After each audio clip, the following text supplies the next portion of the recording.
2024 जून 4 तारिख रे अप्रत्याशित भाव में विजु जनता दल हारीगला।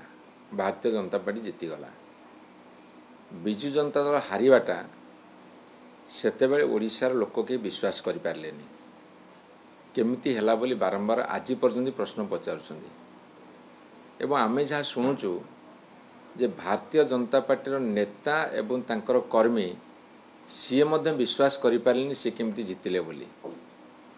तेणु यही जो असमाहित प्रश्नटी रही जाइए से प्रश्नर उत्तर ओडिशार जनसाधारण खोजुछन्ति।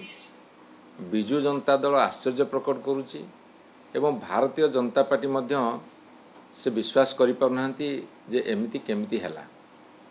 यह संदीक्षण जेतेबेले फलाफल बाहरिबार वर्षे पूरीगला। आज भारतीय जनता पार्टी सरकार जो काम करुच्ची ओडिशा रे लोकंकर संदेह आहुरी घनीभूत होउची।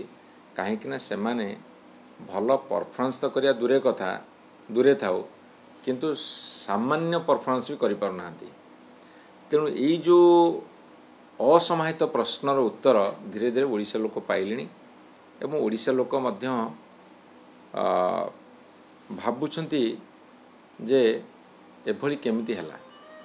एवं जो माने किछि लोक जो माने टिके विजु जनता दल को भोट न दे सेपटे दे देथिले मो पाखे जी खबर अच्छी से माने मध्य वर्तमान टिके मन दुख करुछन्ति पश्चाताप करुछन्ति। एवं आजिका दिन रे जदि आमे हिसाब करिबा लोक पुणी विजु जनता दल को शासन को फेरे आनिबा पे प्राय मनस्थिर कलेनी। आपण देखंतु दल भितर कंदल नाही बरं विजु जनता दल संगठित अच्छी। बीजेपी बर्तमान फाड़ फाड़ कि 3 ना 4 फाड़ है बोली आम पाखे खबर अच्छी।